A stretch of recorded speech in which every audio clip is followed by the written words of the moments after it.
মেয়েটার নাম দিনা। পৃথিবীতে আপন বলতে তার বাবা আর তার বয়ফ্রেন্ড, এই দুজনকে সে খুবই ভালোবাসে।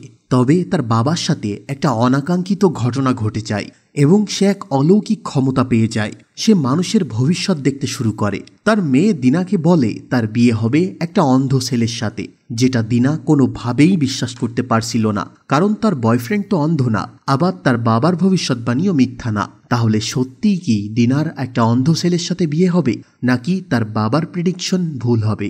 সেটাই জানবো আমরা আজকের এই গল্পে। বলছি চরকিতে মুক্তি পাওয়া নতুন একটা ওয়েব ফিল্মের কথা, অন্ধ বালক। চলুন শুরু করা যাক। মুভির প্রথমে আমরা অর্ক নামের একটা ছেলেকে দেখি। সে একজন তরুণ উদ্যোক্তা। তার কথা শুনে আমরা জানতে পারি সে তার ভালোবাসার মানুষকে পাওয়ার জন্য এখন নিজেই নিজের চোখ অন্ধ করে ফেলবে। এরপরে সিন বর্তমানে আসে। অর্ক দিনার সাথে দেখা করতে আসে, কারণ দিনার সাথেই তার রিলেশন। দিনা আর অর্ক একে অপরকে খুবই ভালোবাসে। অর্কের ছোট থেকেই ইচ্ছা সে কোনো চাকরি বাকরি করবে না, বিজনেস করবে, একজন বড় উদ্যোক্তা হবে। অর্ক তখন দিনাকে জানায় তার বিজনেসের লাইসেন্সটা হয়ে গেছে। এতে সে খুবই খুশি। এই খুশির সংবাদটা শুনে দিনাও খুব খুশি হয়। দিনা তাকে বলে, তোমার কাছে তো ভালো জবের অফারও ছিল, কিন্তু তুমি তাও বিজনেস করছো। বিজনেসের ক্ষেত্রে লাক আর স্কিল দুটোই সমানভাবে দরকার হয়। অর্ক বলে তার ছোট থেকেই স্বপ্ন যে সে বিজনেস করবে। রাতে তারা দুজন আসে মেট্রো রেলে চড়তে। দিনার খুব মেট্রো রেলে চড়ার ইচ্ছা। অর্ক তাকে জানায় একটা ব্যাড নিউজ আছে। অর্কের মা তাদের রিলেশনের ব্যাপারে জেনে গেছে। তার মা এভাবে লুকিয়ে প্রেম করতে নিষেধ করেছে। এটা শুনে দিনার তো মন খারাপ হয়ে যায়। তবে অর্ক তাকে একটা খুশির সংবাদ শোনায় যে তার মা বলেছে তাকে বিয়ে করে বাড়ি নিয়ে যেতে।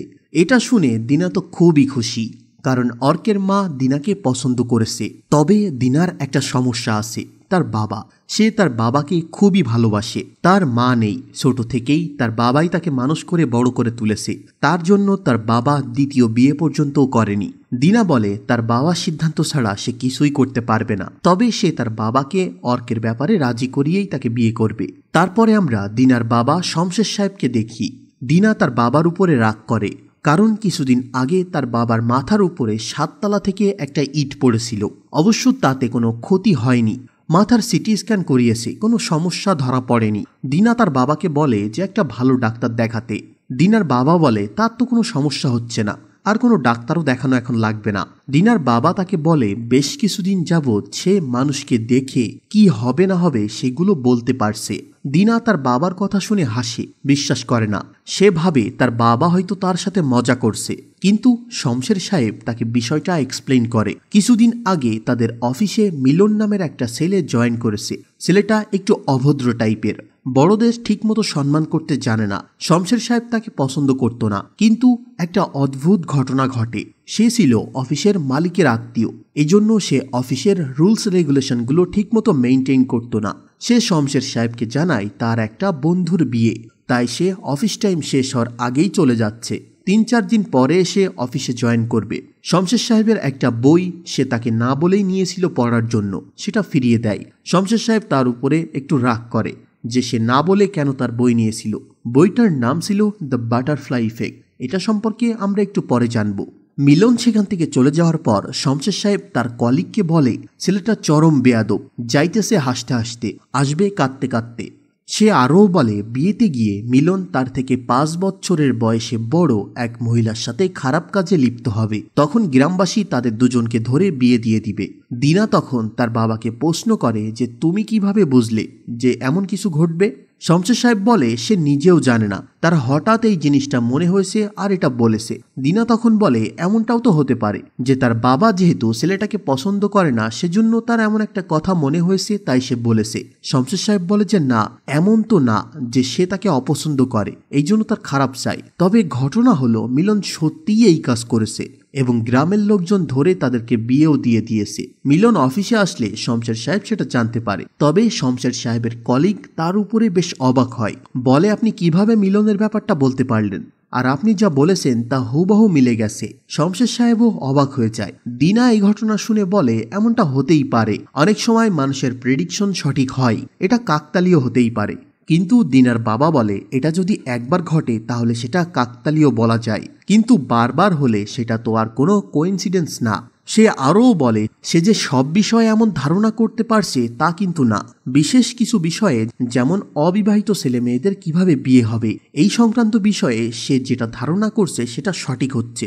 সহজ কথায় সে এক প্রকার কিছুটা মানুষের ফিউচার দেখতে পাচ্ছে। তাদের কথার মধ্যে সেই সময় বাড়িওয়ালার ছেলে বাসায় আসে। শমশের সাহেব তখন তাকে দেখে দিনাকে বলে, এই ছেলেকে নিয়ে বাড়িওয়ালা অনেক গর্ব করে, কিন্তু কাল দেখবি এই ছেলের জন্য বাড়িওয়ালারা সবাই পালাবে, কারণ তার ছেলে পুলিশ কমিশনারের মেয়েকে ভাগিয়ে নিয়ে যে বিয়ে করবে। এই কারণে পুলিশ তাদের বাসায় আসবে আর বাড়িওয়ালাকে পালাতে হবে। দিনার বাবার কথা শুনে সে বেশ অবাক হয়। তারপরে অর্ক দিনাকে তার মায়ের সাথে পরিচয় করিয়ে দিতে তাদের বাড়িতে নিয়ে যায়। অর্কের মা প্রথমে দিনার উপরে একটু রাগ করছিল, কারণ দিনা তাকে 3 দিন ধরে ফেসবুকে ঝুলিয়ে রেখেছে, ফ্রেন্ড রিকোয়েস্ট অ্যাকসেপ্ট করেনি। দিনা অবশ্য বুঝতে পারেনি যে এটা অর্কের মা, এই জন্য সে অ্যাকসেপ্ট করেনি। সাথে সাথেই দিনা তখন ফ্রেন্ড রিকোয়েস্ট অ্যাকসেপ্ট করে নেয়। দিনাকে তার ছেলের বউ হিসেবে অর্কের মায়ের খুবই পছন্দ হয়েছে। অর্কের বাবার সাথেও ফোনে কথা বলিয়ে দেয়। দিনা রাতের বেলা বাসায় ফিরলে দেখে বাসা থেকে পুলিশ বের হচ্ছে। দিনা সিকিউরিটি গার্ডকে বাসায় পুলিশ কেন এটা জিজ্ঞাসা করলে জানতে পারে বাড়িওয়ালার ছেলে পুলিশ কমিশনারের মেয়েকে নিয়ে পালিয়েছে, এই জন্য পুলিশ তাকে খুঁজছে আর বাড়িওয়ালাও পালিয়েছে। এটা শুনে সে তো পুরো অবাক হয়ে যায়। তার বাবা তাকে এমনটাই বলেছিল। তার বাবার কথা সঠিক, মানে সত্যি দিনার বাবা ভবিষ্যৎ দেখতে পাচ্ছে। দিনা বাসায় আসলে তার বাবা তাকে বলে, তুই কি অবাক হচ্ছিস বিষয়টা দেখে? দিনা তার বাবাকে বলে যে তুমি এমন একটা প্রেডিকশন কিভাবে করতে পারলে? দিনার বাবা তখন বাটারফ্লাই ইফেক্ট বা ক্যাওয়াস থিওরি সম্পর্কে বলে। ক্যাওয়াস থিওরিতে বলা হয়েছে প্রকৃতির যে স্বাভাবিক নিয়ম আছে, যে নিয়মে প্রকৃতি চলে, সেই নিয়মের মধ্যে যদি সামান্য পরিমাণও কোনো পরিবর্তন হয় তাহলে এর বিনিময়ে পৃথিবীর কোথাও না কোথাও এক বড় ধরনের পরিবর্তন হবে।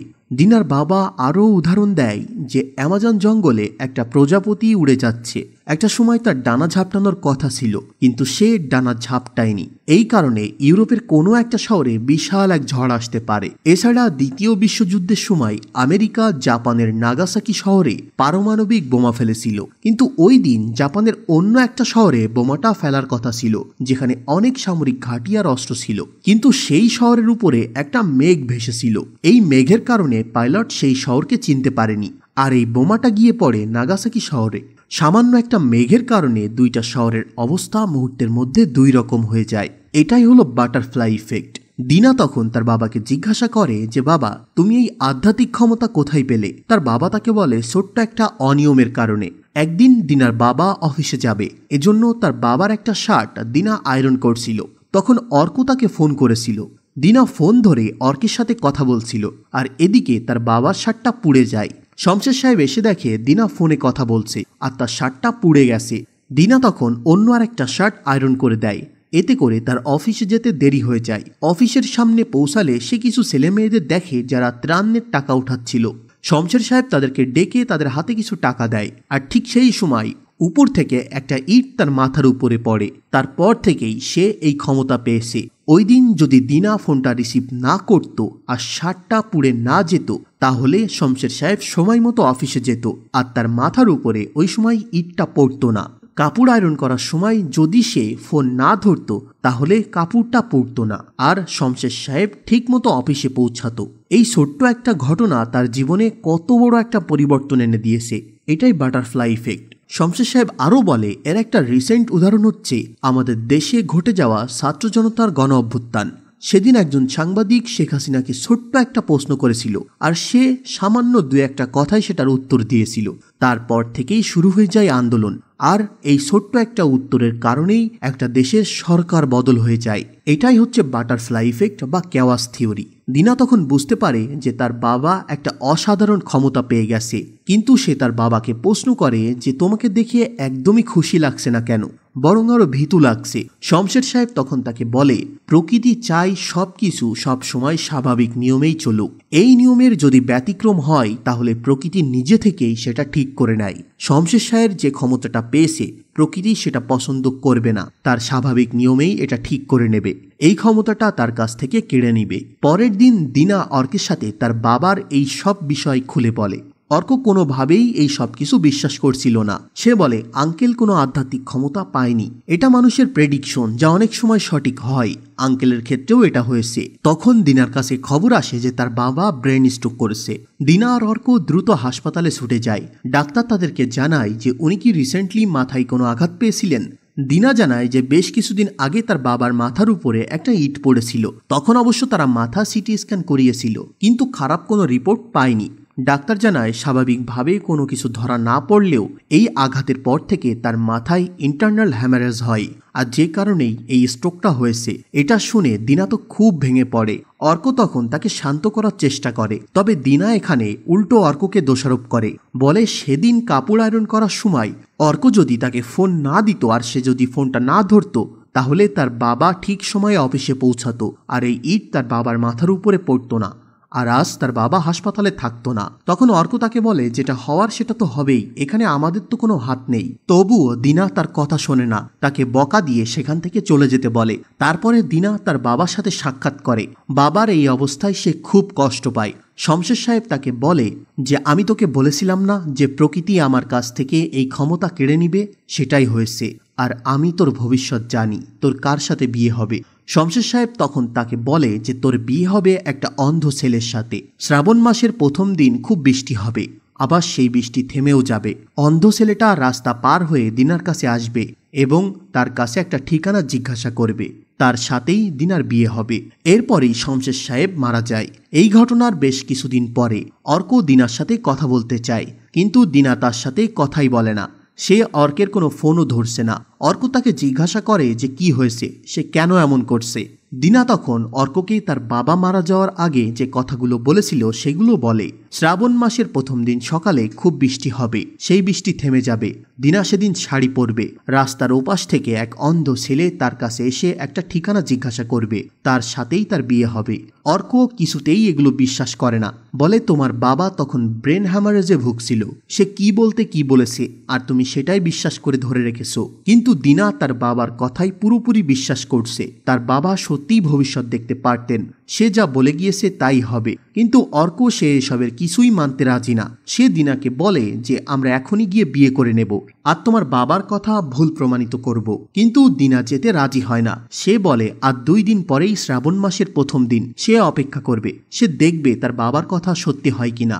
তারপর 2 দিন পরে শ্রাবণ মাসের 1 তারিখে দিনা শাড়ি পরে রাস্তার সামনে এসে দাঁড়ায়। সে অপেক্ষা করছিল কোনো অন্ধ ছেলে রাস্তার এক প্রান্ত হতে অপর প্রান্তে তার কাছে হেঁটে এসে একটা ঠিকানা জিজ্ঞাসা করবে। সন্ধ্যা হয়ে যায়, কেউ আসে না। একটু পরে সেখানে অর্ক আসে। সে বলে আমি তোমাকে বলেছিলাম না তোমার বাবার প্রেডিকশন ভুল, আর আজ কোনো বৃষ্টিও হয়নি আর কোনো অন্ধ ছেলে রাস্তা পার হয়েও আসেনি। দিনা তখন বলে তার বাবা বলেছিল শ্রাবণ মাসের প্রথম দিনেই এটা ঘটবে, কিন্তু কোন বছর ঘটবে তা কিন্তু বলে যায়নি। এই জন্য সে প্রতি বছর পয়লা শ্রাবণে এখানে অপেক্ষা করবে। কিন্তু অর্ক তার উপরে রেগে যায়, সে তো নাছোড়বান্দা। দিনা তাকে ক্লিয়ার বলে দেয় তাকে ভুলে যেতে, কিন্তু অর্ক এটা কোনোভাবেই মানতে পারছে না। দিনা তার সাথে পুরোপুরি যোগাযোগ অফ করে দিয়েছে। অর্ক অনেকভাবে তাকে বোঝায়, কিন্তু দিনা কোনোভাবেই বুঝতে চায় না। সে তার বাবার কথার উপরেই অটল থাকবে, কারণ তার বাবা ভবিষ্যৎ দেখতে পারত। সে যেটা বলে গিয়েছে সেটা হবেই। অর্ক দিনাকে না পেয়ে প্রচন্ড কষ্টে হতাশায় ডিপ্রেশনে চলে যায়। সে সব সময় অন্ধকারে থাকতো, তার আলো একদমই ভালো লাগতো না। কোনোভাবেই সে দিনাকে ভুলতে পারছে না। তার স্মৃতিগুলো সব সময় তাকে তাড়া করে বেড়াচ্ছে।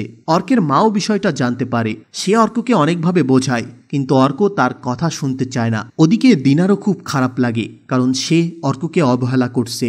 কিন্তু তার কিছু করার নেই, তার বাবা যেহেতু ভবিষ্যৎ বলে গেছে সেটাই ঘটবে। এভাবে একটা বছর কেটে যায়। এবছর শ্রাবণের প্রথম দিনে সত্যিই বৃষ্টি হয়েছে এবং সেই বৃষ্টি কিছুক্ষণ পর থেমেও গেছে।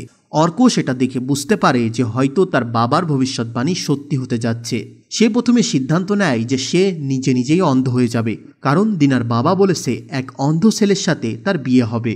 তাই অর্ক নিজেই অন্ধ হওয়ার চেষ্টা করে, কিন্তু হাজার হলেও নিজের চোখ। মানুষ আর সব কিছু করতে পারলেও নিজে কখনো নিজের চোখ নষ্ট করতে পারে না।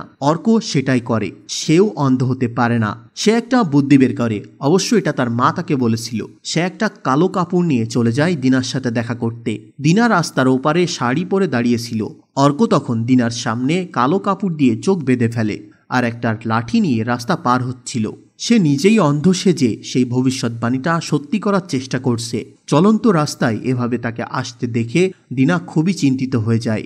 দিনা তখন তাকে অনেকভাবে বারণ করে। তখন অর্ক তাকে বলে, তোমার বাবার ভবিষ্যৎবাণী তো সত্যি হয়েছে। তোমার বাবা বলেছে কোনো অন্ধ ছেলে রাস্তা পার হয়ে আসবে। অন্ধ মানেই যে চোখে দেখে না তা না, আমিও তো অন্ধ, আমি তোমার ভালোবাসায় অন্ধ, আর আমি তো রাস্তা পার হয়ে দেখিয়েছি।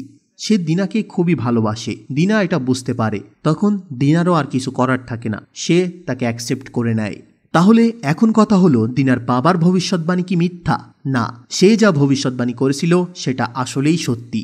অর্ক সেখান থেকে চলে যাওয়ার পরে একটা অন্ধ ছেলে লাঠি নিয়ে হাঁটতে হাঁটতে রাস্তা পার হয়। বাই দ্য ওয়ে, এটা কিন্তু ভিকি জায়েদ, তিনি এই সিরিজটা পরিচালনা করেছেন। তো অন্ধ ছেলেটা একটা লোকের কাছে ঠিকানা জানতে চায়, আর এই ছেলেটার সাথেই দিনার বিয়ে হওয়ার কথা। এখন তাহলে কি হবে? এটাই ছিল দিনার ভবিষ্যৎ, দিনার নিয়তি। কিন্তু সে প্রকৃতির নিয়মকে পরিবর্তন করেছে। হয়তো এই নিয়মের কারণে বড় কোনো ডিজাস্টার সামনে অপেক্ষা করছে, আর প্রকৃতি তার এই নিয়মকে নিজে থেকেই ঠিক করে নিবে, যেটা শমশের সাহেবের কাছ থেকে নিয়েছে। আশা করি আপনারা বুঝতে পেরেছেন। আর আপনারা বাটারফ্লাই ইফেক্ট সম্পর্কে আরও ধারণা পেতে চাইলে গুগলে সার্চ দিতে পারেন। তো আমার ভিডিও আপাতত এতটুকুই। এমন সব দারুণ মুভির এক্সপ্লেন পেতে চ্যানেলটি সাবস্ক্রাইব করে সাথে থাকেন। কথা হবে পরের ভিডিওতে।